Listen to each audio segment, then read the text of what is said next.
Early in June 2013, Bernie Grucza watched his 3 children happily playing on this routine Saturday morning. Summer vacation was in full swing, and the kids had lots of toys to play with, from plush stuffed animals to the latest video games. This morning, they were getting ready to go swimming in the well-maintained in-ground pool with their neighborhood friends. Bernie, age 38, and his wife Heather lived an enviable lifestyle. Their large home in the Buffalo, New York suburb of Elma was worth close to $500,000. Bernie worked as an executive at Toys R Us, at that time a hugely successful retailer established in 1957. Bernie's position was Regional Loss Prevention Manager, so he oversaw security at a host of Toys R Us locations. Clearly, he was the cool dad.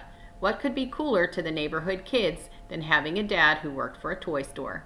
Approximately 3 weeks later, on the morning of June 29th, Bernie was called to the Hamburg, New York location on McKinley Parkway. There was an incident involving the night crew. He raced to the store and was informed by police that there had been a stabbing. The assistant manager, Lawrence C. Wells II, went by the nickname Larry. He had been stabbed with a large butcher-style knife inside the manager's office. A stabbing in a toy store? This was shocking, especially since the victim was so popular and respected.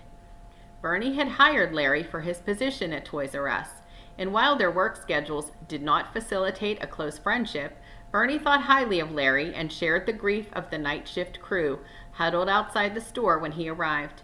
He promised to aid the investigation in any way possible. It had started like a normal shift, according to stalker Isaac Millette Lloyd. Larry had arrived at 3:55 a.m. to let the crew inside. Then, as was his usual practice, he relocked the door. It would remain locked until they opened for business 5 hours later.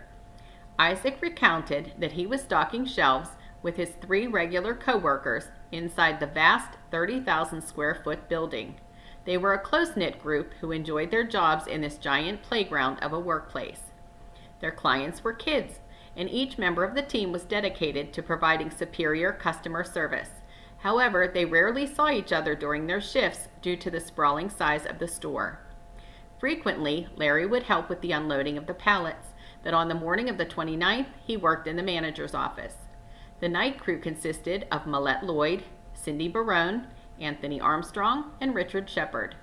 Richard was the last to arrive that morning. He was late punching in, as he had stopped at a grocery store to pick up drinks and snacks for his shift. Around 5 a.m., Shepard entered through the adjoining Babies R Us store. He was surprised to find the door open, so he went inside through that entrance when assistant manager Larry did not respond to his walkie-talkie request to open the Toys R Us door. At some point between 5 a.m. and 5:45, the alarm was tripped. Isaac used his walkie-talkie to contact Cindy, who was stocking shelves closest to the manager's office. She agreed to find Larry to turn off the distracting, blaring alarm. The next thing Isaac heard was a scream. He found a panicked Cindy on the phone with 911, standing over Larry Wells. He was seated at his desk, face down and bleeding profusely from an unseen wound. The phone receiver was off the hook. When confronted with a large pool of blood, Cindy mistakenly believed he had been shot, which she reported to the 911 dispatcher. She was unable to determine whether Larry was alive or dead. The ambulance and 2 patrol officers arrived quickly. Officer Palmer reported that no weapon was located on the scene. Officer Paul Randall reported a faint pulse. They raced the bleeding man to the hospital, but sadly, Larry didn't make it. He passed away in the ambulance. As Bernie comforted the grieving night crew, detectives set about securing the scene. Captain Kevin Trask activated the SWAT team, who ascertained that the building was empty. The investigation was led by Trask and Detective Sergeants Scott Cascino and Timothy Crawford, who was called in for tech support. The detectives quickly found 2 pieces of critical evidence: a University of Florida Gators baseball cap lying on the floor and an unplugged DVR player. The investigative team, upon learning the Regional Loss Prevention Manager was outside, invited Bernie to watch the video footage. They hoped he might recognize someone or something unusual. They were all chilled to discover the DVR had recorded a haunting image of an intruder, wearing the Gators ball cap and carrying a large knife. He entered through the Babies R Us door at 4:24 a.m. and purposefully navigated his way through the Toys R Us store. He kept his head down as he strode to the office and entered several minutes later. Between that time and Cindy's discovery of Larry's bleeding body, the intruder had apparently ambushed the manager and unplugged the DVR player. Larry's family was informed of his death, and they were devastated. In a heartbreaking turn of events, his wife Jill was 4 months pregnant with their second child. His father, Larry Sr., and cousin Michelle Rizzo simply could not fathom how anyone could want to kill Larry. While the Toys R Us family and the town of Hamburg dealt with the shock of the murder, detectives were actively investigating. When questioned, Isaac was noticeably feeling the heat. According to detectives, he presented as, quote, a nervous wreck. Anthony Armstrong was surly and uncooperative, and per his own admission was the last known person to see Larry alive that morning. Cindy had discovered the body, and Richard, who had arrived late to work, had deviated from his normal routine by entering through the unlocked Babies R Us door. Any one of these details could arouse suspicion. Investigators canvassed the neighborhood, as well as Larry's home. Then they developed a victimology on the decedent. They learned 35-year-old Larry was active and athletic, having played football, basketball, and baseball during high school. He had no criminal record. Rather, his file was stellar. Larry Wells was universally liked and respected. He was, by all rights, a loyal husband to Jill, his high school sweetheart, and he was an engaged, doting father to 4-year-old Madison. He adored his little girl and was excited to be having another. According to reporter Matt Chandler, in 20 years of working as a journalist, he had never encountered anyone so loved by so many. Within 48 hours, forensic scientists extracted DNA from both the Gator's ball cap and the DVR and sent the samples for testing. After several weeks, the results came back. The samples did not match anyone in the CODIS database. They enlisted the aid of the FBI to collect and analyze cheek swabs from all current store employees, as well as others who had recently left their employ or been fired. They collected 47 DNA samples in all. Around this time, a new witness came forward and described seeing a black Chevy Impala in the Toys R Us parking lot around 1 a.m. on the morning of the murder. Investigators looked into the lead.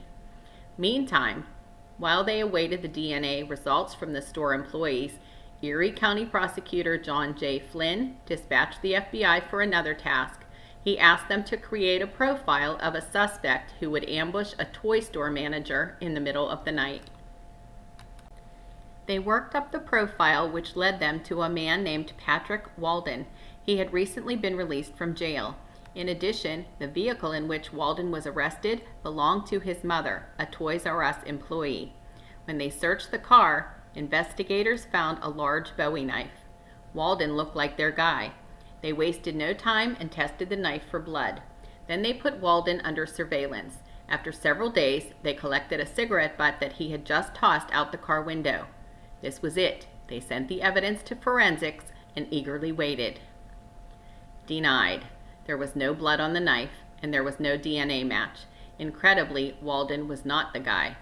By this point, the investigation team had released the video of the suspect inside Toys R Us to the media. They hoped a TV viewer would recognize the suspect by an article of clothing, his or her gait, something.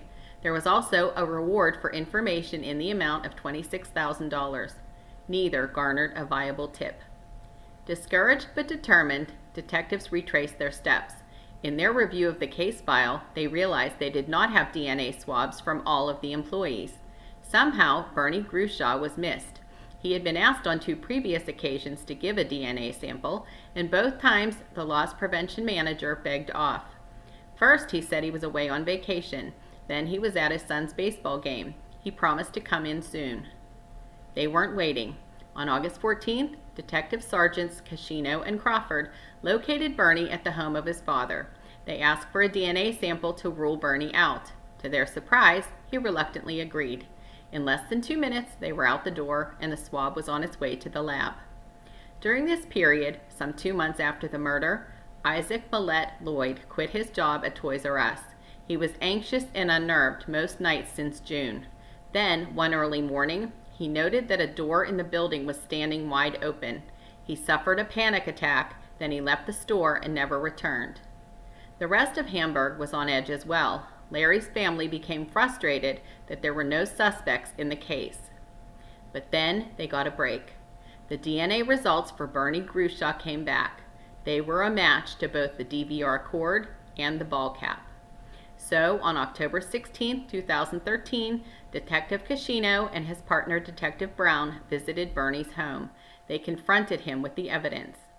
The usually affable Bernie became agitated and maintained his innocence. He conceded that his DNA was likely to be found on the DVR, since he worked with it regularly, but he denied ever seeing the ball cap and swore he had never worn or even touched it. At that point, he ended the interview and insisted the detectives leave so he could take his dogs to the vet. They didn't leave. Instead, they placed Bernie in handcuffs and arrested him for the murder of Larry Wells. They got a warrant to search the Grucza home. They found thousands of dollars worth of video games, memory cards, and toys, excessive even for a toy store executive earning $90,000 per year. His wife Heather earned $500 a month with her online business. They found the Grucza's financial records to be most telling. The Grucza's were in serious debt, to the tune of $1.2 million. Most was due to years of living beyond their means. Bernie had filed for bankruptcy several years before, with all unsecured debts being discharged. He was able to retain the Elma house, along with a second home in Allegheny, but both had sizable mortgages, which of course he was required to pay. Some of the recent debt was caused by medical bills incurred when Heather was diagnosed with breast cancer a few years prior. The bills for her treatment were mounting. In an ironic twist, when his house of cards began to crumble, the manager in charge of loss prevention began to steal from the company. He managed to steal approximately $223,000 in cash and merchandise from the Toys R Us stores in his territory. He sold much of the stolen merchandise on eBay. Prosecutor Flynn had a quandary. He wanted to charge Bernie with second-degree murder. However, a recent New York appellate court had ruled that one stab wound did not constitute a murder. He offered Bernie a plea to manslaughter, provided the killer confessed to his crimes, and the Wells family agreed to the deal. Bernie took the plea. He explained that he had not intended to kill Larry. The crime had been a botched robbery. He claimed he entered the office with the intention of convincing him to give him money from the safe. However, how he expected that he would not be recognized by his own employee, whom he had personally hired, makes no sense. Clearly, Bernie didn't think things through, but that was his history. Beneath his high school yearbook photo is a quote, "You miss too much these days if you stop to think." Regardless, upon killing Larry Wells, Bernie said he panicked. He didn't realize he had dropped the hat as he ran outside to the black Chevy Impala he had rented the previous day. He tossed the knife into a dumpster. In July 2014, Bernard T. Grucza pled guilty to manslaughter. Following a heartbreaking witness impact statement by Larry's widow Jill, Judge Penny Wolfgang sentenced Bernie to the maximum term allowed, 25 years in prison and 5 years probation. The sentencing had been postponed from May 2014 to July, however, due to some confusion from a domestic matter that took place just weeks before the Toys R Us killing. In June 2013, Heather was downstairs when she heard a shot from the second floor. In a panic, she raced to find her husband Bernie face down on the carpet.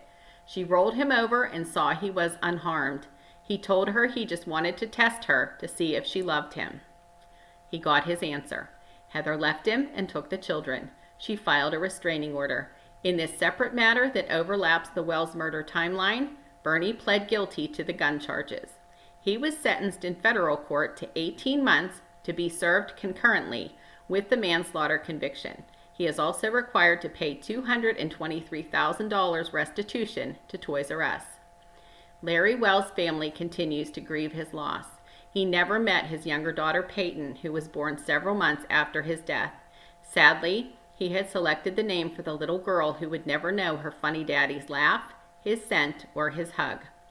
As for Toys R Us, they filed for bankruptcy in March 2018 and slowly liquidated the business. In January 2021, the last 2 U.S. stores closed for good. However, in August 2021, it was announced that the iconic toy retailer was making a comeback. On December 17th, they opened their flagship store in New Jersey and have teamed with Macy's to open 400 new toy shops in 2022.